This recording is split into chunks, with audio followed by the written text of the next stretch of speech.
Welcome to the start of the first session.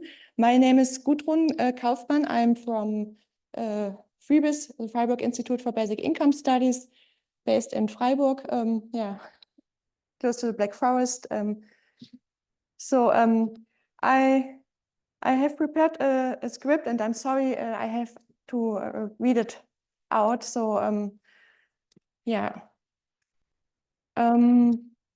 Yes, I'm an economist and also a PhD student in FRIBIS, and I'm happy to have the opportunity today to share my ideas with you about narrative science approaches for basic income.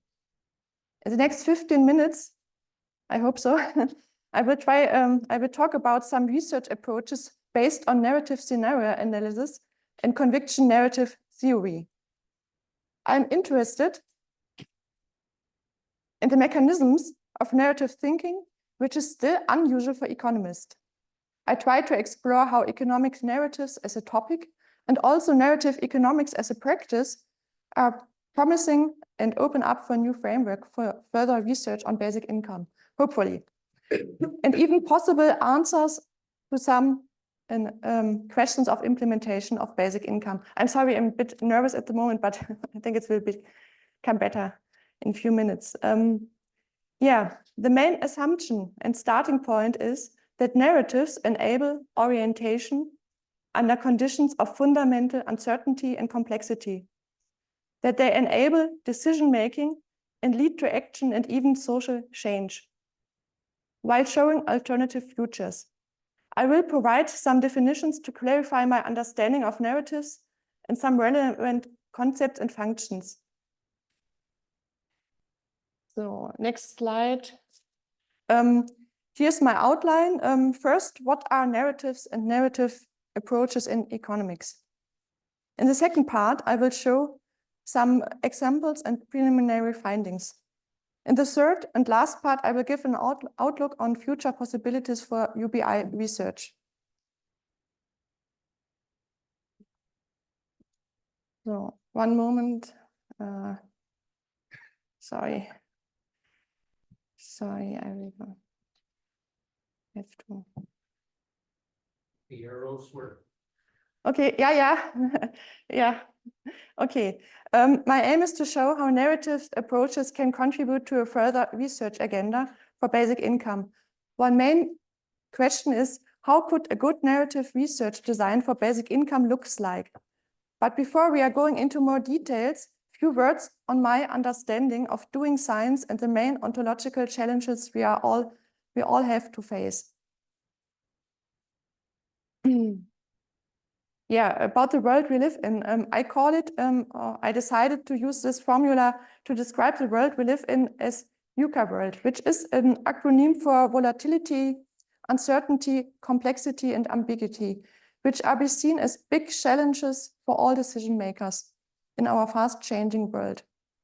But, and this is quite strange, mainstream economics still try to fit our large world into its little axiomatic models. Still, against this background, the new approach of narrative economics seems to me quite appropriate. It addresses problems of uncertainty, hierarchy, and power relations, and also questions of social innovation and change. There's no common definition about narrative economics yet. Therefore, I have put it in my own words in the following way. Narrative economics can be defined as the application of narrativistic thinking to economic issues. This implies a specific perspective on the economy, the discipline of economics, and the role of economists. It is characterized by an understanding of the economy as a complex of narratives and of science as narration, whereby the process of scientific investigation itself is seen as a narrative act. The objective of narrative economics is to question the order of knowledge and the state of the art in the context of fundamental uncertainty, unequal power relations, and social change. It also aims to deconstruct belief systems within research communities. This is the aim, and but I'm not the only one with this approach, not the first. Yeah. Some people argue that there is recently a narrative turn in economics since the great financial crisis, or at least since Robert Shiller, a Nobel Prize winner, famously advocated for narrative economics in 2017 and published his book on narrative economics 2 years later. Some evidence for a narrative turn is given if you look at recent publications anyway. This approach is an older idea. Paul Grave already gave a methodological overview of narrative economics in his Dictionary of Political Economy in 1894. Some methodological considerations relate back to Frank Knight and John Maynard Keynes and have been rediscovered in recent years with the dot-com, real estate, and some other crises. The main contribution until now is the seminal work of Deirdre McCloskey. Maybe you have heard her name. Recent narrative approaches in the social sciences are mainly influenced by postmodern and post-structural theories and methods. With this perspective, economists move away from rational choice theory and use homo narrans instead of homo economicus as a more realistic model. There are different descriptions. Yeah, and we can also ask if it's only a buzzword. Yeah, I would say no, it's more. There are different descriptions and conceptions about narratives. One useful definition is provided by the two economists Rose and Reckius. They said, a collective economic narrative is a sense-making story about some economically relevant topic that is shared by members of a group, emerges and proliferates in social interaction and suggests action. Other descriptions are, for example, narratives could be seen as scripts for the future or major vectors for change and innovation. But what connects all these different aspects is a future perspective, which is very, very characteristic for the recent understanding of narratives. Just a bit name dropping here. There are different approaches, models, and methods like the conviction narratives developed by David Tuckett or the causal layered analysis developed by Inayatullah. Also the concept of narratives of change introduced by John Davis, and further elaborated by Wittmeyer, Collier, and some others. Yeah, very interesting are the different ascriptions also and assumptions about the functioning of narratives, like as Beckert and Bronk put it, narratives as stories, models, rational calculations, fictional expectations or guiding beliefs, or like Mary Morgan, who even talks from a GPT, general purpose technology, narratives are performative. And I think this is important here. Also for, implementing basic income. It's not only in this post-factual times that facts follow the fiction. Due to the limited time, we can't go into more details here, but let us keep in mind that under conditions of uncertainty and complexity, narratives can be very important for decision-making. Let's move to the next definition, narrative scenario analysis, sometimes also called scenario planning or scenario thinking. It is a foresight method for developing qualitative long-term scenarios of possible futures in the face of uncertainty and complexity. Scenario techniques originated in American military research in the 1960s and were further developed by Shell in the 1970s. Since the 1980s, scenario techniques have been introduced in various social sciences. An important assumption is that the future is open and not predetermined by the past. There are situations in which data from the past, for example, statistics and microsimulations, I'm glad that Malcolm Toe is also here, do not provide sufficient information, but we can discuss it later. With these figures, I try to illustrate also the idea of scenarios. There are different plausible developments, not just a prolongation of the past, as in the mainstream trend-based approaches. Probability is less important only plausibility or sometimes desirability, also important for basic income. There are, again, lots of different types, normative, preferred futures, utopian, dystopian scenarios. Again, what matters here is not probabilities, but plausibilities. Scenarios about possible alternative futures.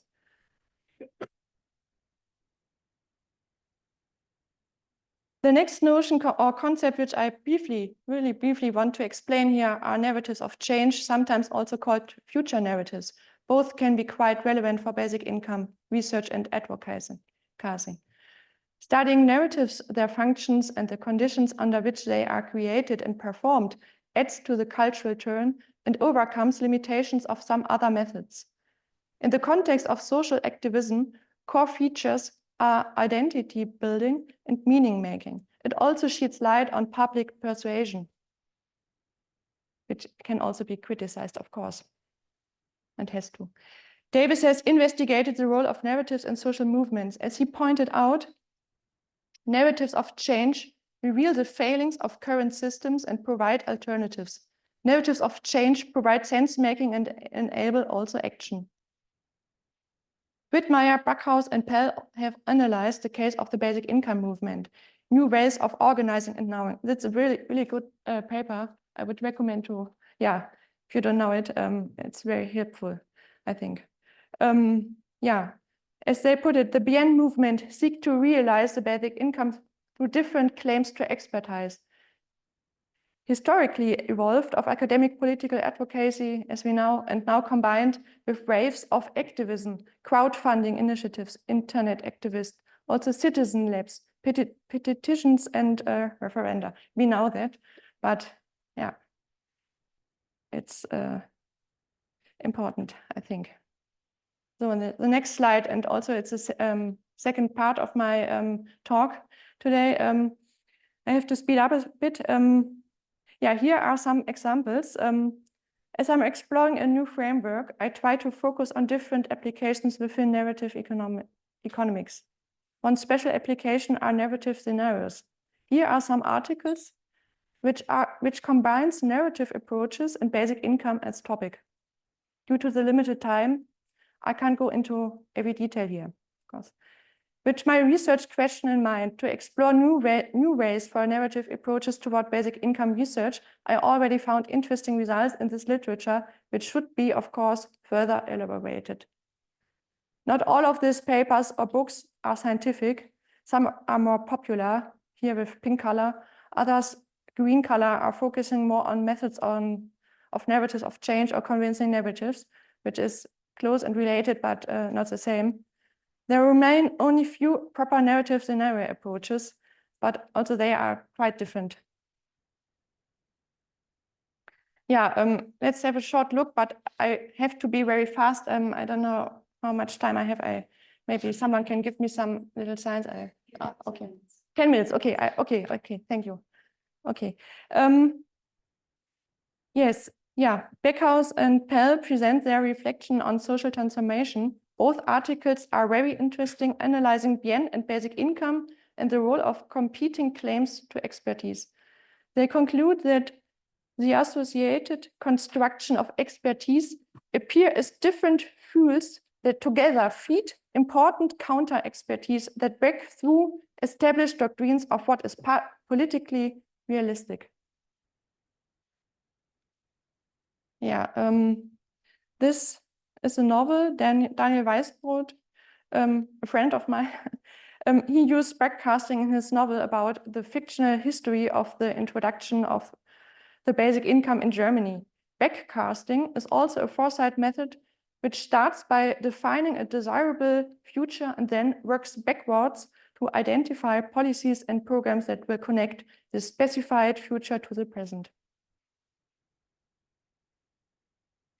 Another case is this joint publication by the activist group Konzeptwerk Neue Ökonomie, based in Germany, in Leipzig, about a future vision for the year 2048, in which basic income is implemented, combined with social infrastructure and universal services, and also a reduction of regular working hours. So the next one is an Australian example. Maybe you know it already. Zara Durnan and Sohail Inayatullah combined a causal layered analysis in 4 different scenarios. The preferred scenario, which with basic income, is called share the meal. It is a world we want. Others are called disowned scenario, communism light, a world rejected by both authors. And the worst case here is called outlier scenario, Hunger Games. The integrated scenario, the last one, the new fair, go for all, which is seen as the most plausible scenario, contains only a conditional participatory basic income, which is also interesting, I think. Now, the next one is also from Germany, Michael Opielka and Sophie Peter. They published an interim report with very promising results about basic income as a preferred reform model. They conducted methods such as participatory future labs, conjoint analysis, and Delphi. Unfortunately, the funding for the second part of the study, which was planned as a micro simulation, was stopped by the new government, in particular by the Liberal Party FDP, who were responsible for the Ministry of Social Affairs. As far as I know, I'm speaking with Opielka, he's still looking for new funding to finish the microsimulation study. I think this is also important for us to keep in mind.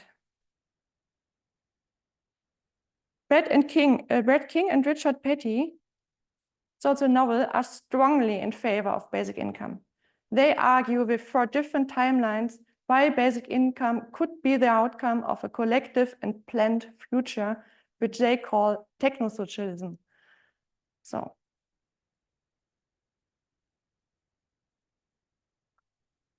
the next example could be seen as a case of social engineering.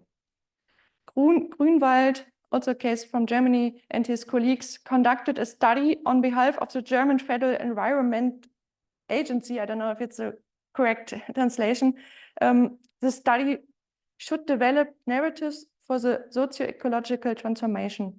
One result was that an ecological basic income, and they mentioned, Ulrich, I see you are in the room here, they took your book as reference, as basis, so it's great to see this influence.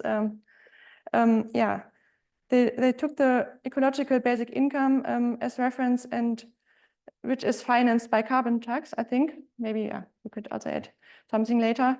And this would enable the socio-ecological transformation through a fair distribution of cost.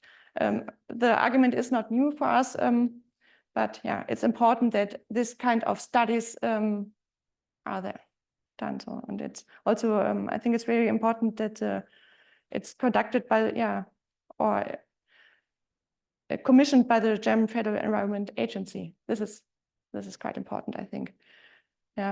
Who pays for the studies and who has interest in the studies.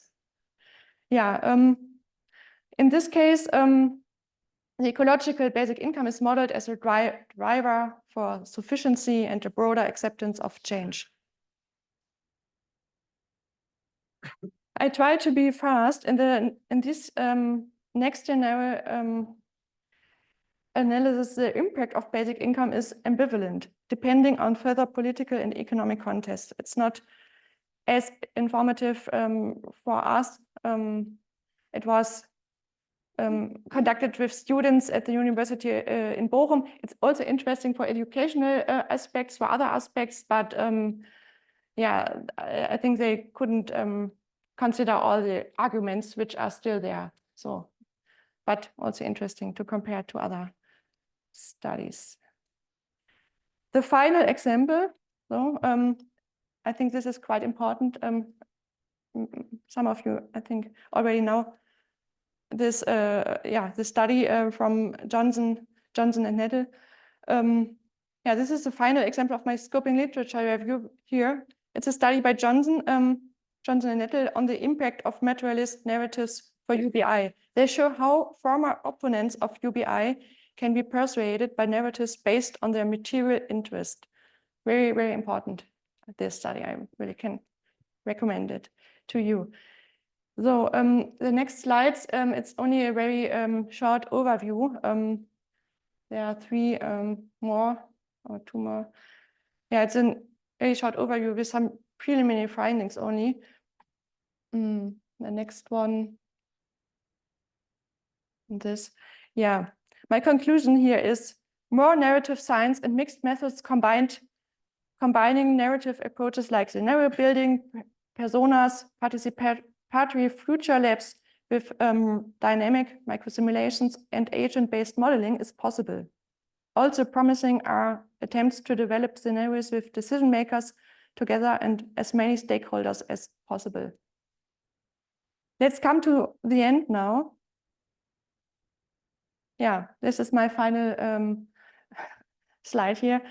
Yeah, discussion and outlook. I recently had the pleasure of reading Malcolm Torrey's latest book. I don't know if it's the latest book, but I liked reading it. And I have also written and published a short review of it. Malcolm's book, Research Agenda of Basic Income, is a fantastic overview of the co-produced knowledge so far.